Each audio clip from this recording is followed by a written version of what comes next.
This is the Tokyo Butter 23 sneaker channel, and every single day I bring you upcoming sneaker news and upcoming sneaker releases. Tokyo Butter 23 のスニーカーチャンネルです。毎日アップするので毎日見てください。And today is slightly different. Usually at the start of a video I'll say, and today is no different, and here's the shoe that I'm going to do. Well, today is slightly different. As you know from the title, you clicked on the video because of the title, so you do know from the title that today I'm not bringing you 1, 2, 3, 4 or 5 sneakers, I'm bringing you 6, and it's the on-air Nike Air Max pack.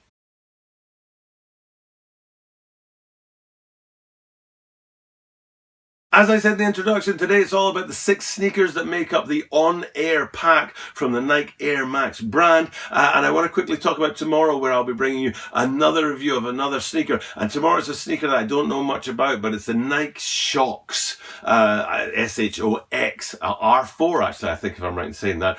Silver and crimson might be the colorway as well. And it's a sneaker I don't know much about at all. The Shox midsole? Outsole, midsole, technology. Let's say it that way. The Shox technology kind of passed me by, and I don't know much about it at all. However, when I was looking for sneakers to review this week, that caught my eye. So I'll be bringing you that sneaker review tomorrow. So please make sure you check that out.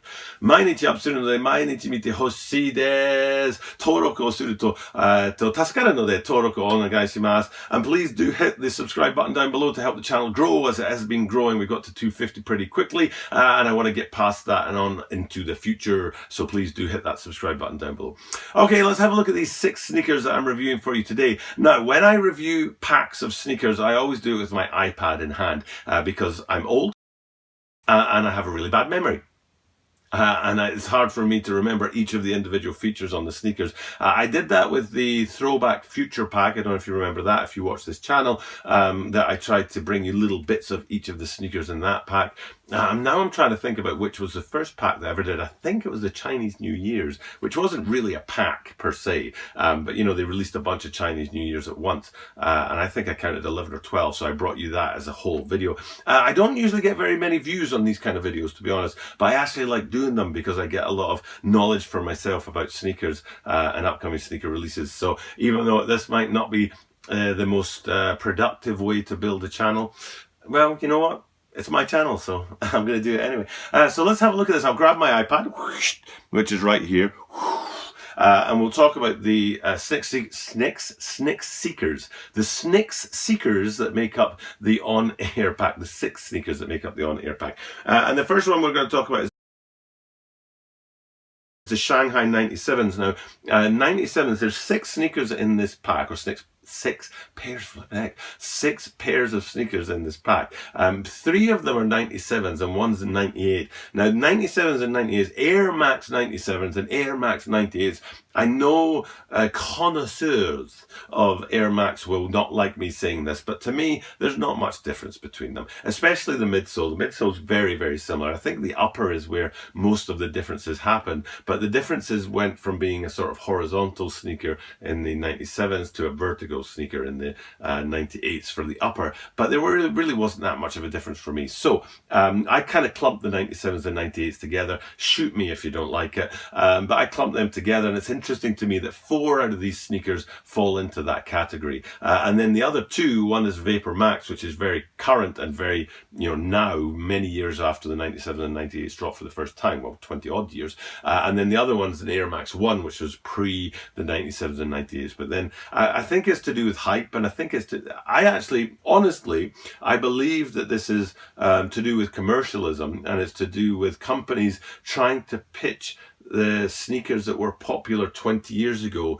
to people now who are, you know, if they were in their teens and at high school 20 years ago, now they're going to be in their mid-30s and they'll have more disposable incomes to go back to their past and relive their youth.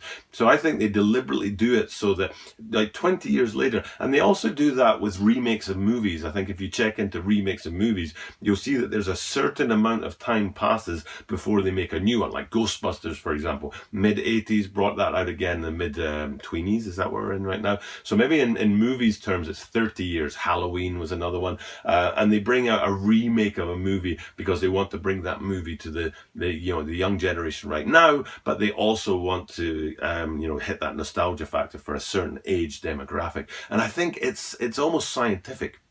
which kind of troubles me, to be honest with you. I don't really like it. I think there's an element of manipulation in there, that they're manipulating the consumer into buying something that they don't really want, and they've worked it out scientifically at how much time has to pass between a sneaker release and a re-release for it to get the optimum amount of sales. And I think that's reflected in this pack because, like I say, 3 of them are 97s and 1 of them's 98s.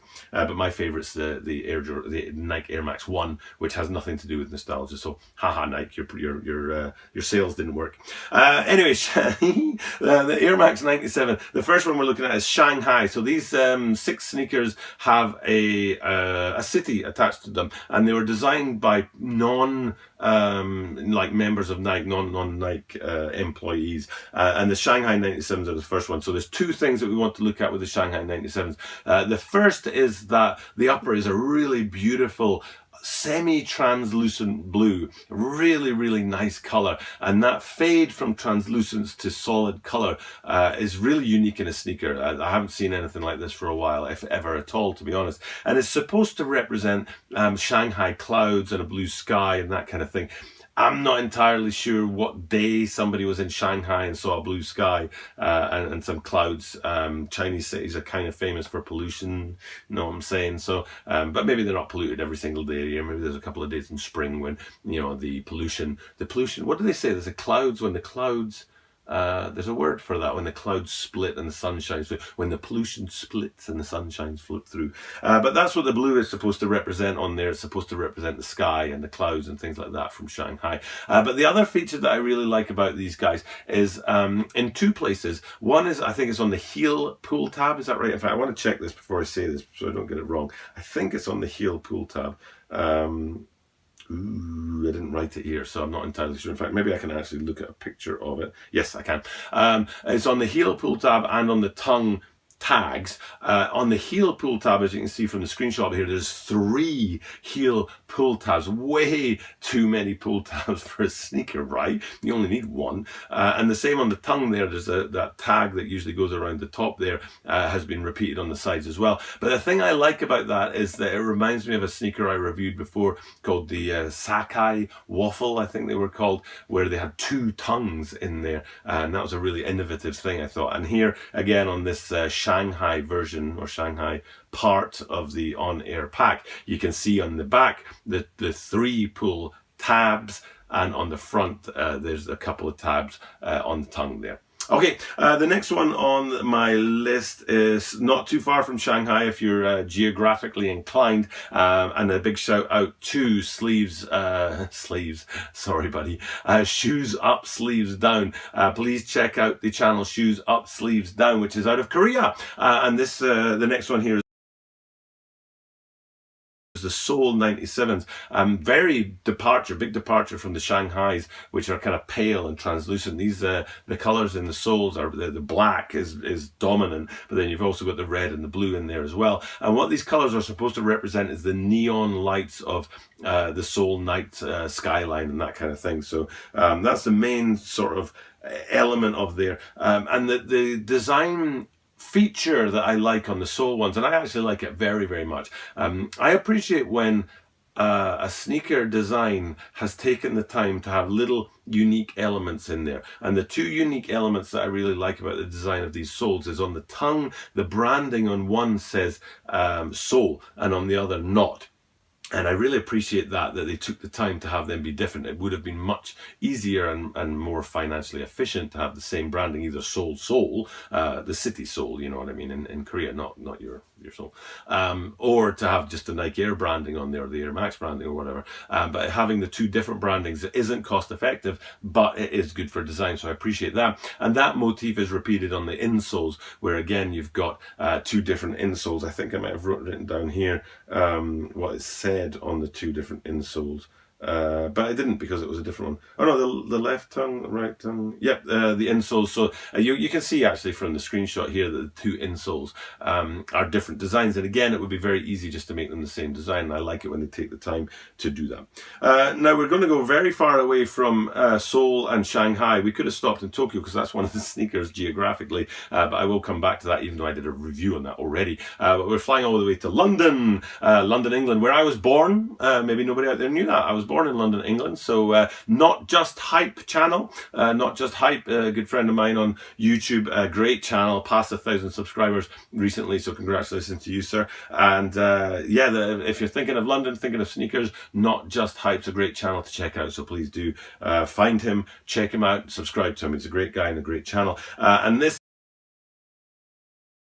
London 97 sneaker here is the third of the six that I want to have a look at for you guys here. Now, the two features, I'm trying to bring you two features of each sneaker as I go through the pack. And the two features that I like of this one is the colors. I'm not a huge fan of the colors in the upper wing. It'd be great. Wouldn't it be great if Not Just Hype commented down below what he thought of this as a person in London? And maybe if he does a review of the Tokyo ones, I could comment down below on his and tell him what I think of it. But anyway, I'm not a huge fan of these colors, but I am a fan of the what they represent. And they're supposed to represent the summer of love, so kind of like a 60s vibe, and people often equate London with the 60s and the 60s movement, that whole sort of hippie and love vibe that was going on in London at that time, and that's what these colours are supposed to represent. Whether they do or not, I don't know, but I like the fact that they have a story and a purpose behind them. And the second thing about these guys that I appreciate is similar to those soles that I just talked about. The insole on these guys have two different insoles. I think the designer was basing it on Carnaby Street.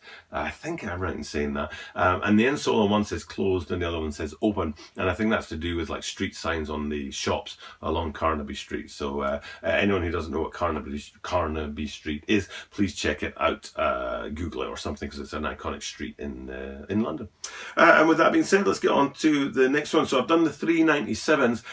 So I guess we're kind of, we went from Shanghai to Seoul and then across Asia and Europe to London, and now we keep going around to New York City, and it's the only one of the packs I think that doesn't have its name in it. For some reason they didn't call them the New York Cities. I can't remember what they called them off the top of my head. It was something Spanish, like El something, and it's clean gone, to be honest, what they called them. And I don't have a memo of what they called them here on my little memo of research about these sneakers. But yeah, so we're in New York City, and there's a couple of things in here that are pretty cool that I like as well. And it's actually, now that I think about it, now that I talk about it, even though I researched this stuff, talking about it has made a couple of things clear to me. But the first thing I like about this sneaker is the gradient of the colour from the heel, a dark sort of deep brown colour towards the heel, and then gradually as you move forwards in the sneaker it lightens up. And I really like that kind of gradient, that gradual fading of colour through a sneaker. It's something I really appreciate in sneakers. And actually when I design my own sneakers, you know, for example, what's the Nike design your own sneakers thing called? There's a word for it. I did it when I run marathons, because I'm a bigger man, I need to have a lot of cushioning on my feet to protect my ankles and knees. So I designed my own Nike Air Max sneakers because they give that great, ankle and knee support to avoid injury. And that's what I like to do in sneakers, is that sort of fade one color into the other, not have it be a sharp bang of a color from one to the other. And I appreciate that about these New York cities. I appreciate that color fade from back to front, or I suppose you could look at it in reverse and that color deepening from front to back.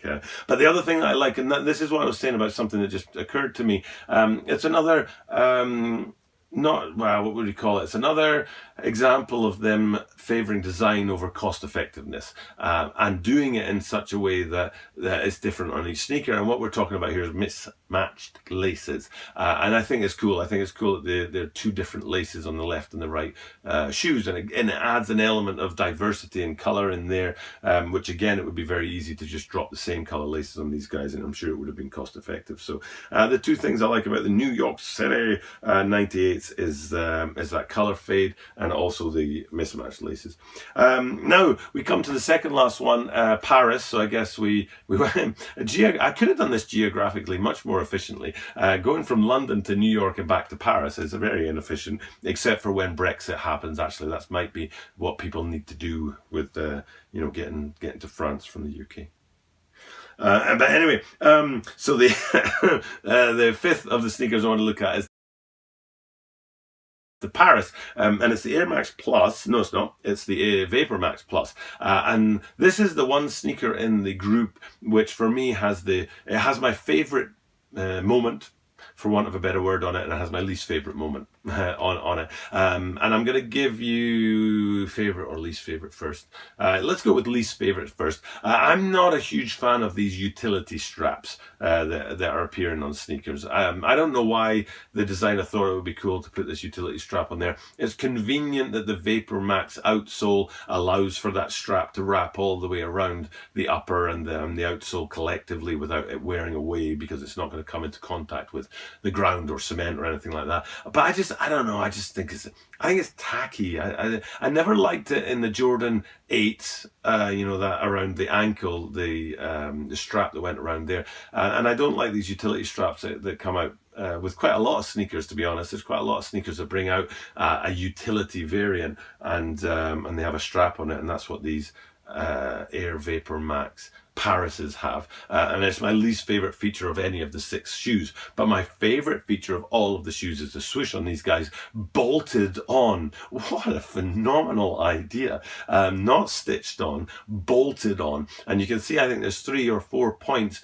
in the swoosh where it's like literally like screwed in there. I guess those screws are probably for design. If you actually undid them or took the shoe apart, I don't think the swoosh would fall off. I might be wrong. And they might be clasps that clip together rather than screw together. But I think from a design perspective, having a bolted on or a screwed on swoosh is a brilliant sort of effort there from the Nikes. And now I'm putting down my Air Max. That's not an Air Max, it's an iPad. What a bonehead. How often do I call myself a bonehead? I'm putting that down because the last sneaker to talk about I've already reviewed. I reviewed it last week because I wanted it to stand alone. It's a Tokyo sneaker. I'm here in Tokyo, so it made sense to do that. And it's the Air Max 1 Tokyo Maze. I've already talked about it, but very, very briefly, I'm calling out 2 things from each sneaker, and the 2 things I want to call out on this one is that they are actually opposite colorways. One's a black upper with white detailing on it, and the other one's a white upper with black detailing on it. And then my favorite thing about these sneakers, sorry Vapor Max, but actually my favorite thing about all 6, so that bolted on swoosh is now reduced to second on the list of favorite things in this pack, is that outsole, that translucent outsole looking through to the words Tokyo Maze, which is just really, it's just cool. I mean, I don't need to say anything more, it's just cool. Now, this has taken an awful long time. Nobody's going to watch this video. Nobody's going to watch it to the end because nobody watches 15 minutes of video for a channel that they don't know much about. If I was Soshi Music, for example, or if I was Seth Fowler, 2 of my favorite sneaker YouTubers out there, I'm sure people would watch front to back. But right now, I'm probably talking to, 2 or 3 people in the whole world who have watched my video all the way through to the end. So if you have stuck with this video all the way through to the end, if you are actually listening to me out there, somebody, and this is reaching you and this content is getting to you, thank you very much. I appreciate it. I read actually recently on a channel that I follow, I think it was called Ugly Shoes Only, and the guy who runs it's called Dom, and he works in a sneaker store. I'm not sure if he works there or owns it, to be honest, but anyway, he says on his channel that he works there, but I think he might own the sneaker store. But anyway, what he says on his description of his channel is that he likes sneakers, but he loves the sneaker community, and I thought that was a great distinction. And the people who are still watching this, that's my sneaker community. That's the people out there who have stuck with this video all the way through to the end. So I get to talk directly to you because, nobody else is watching. So if you are a follower of my channel, if you are somebody who watches my content until this point in the channel, I appreciate it very much. Thank you very much. Watch time is actually a big deal for getting your channel monetized, not just getting subscribers, but actually watch time as opposed to how often people watch. So watching for 1 minute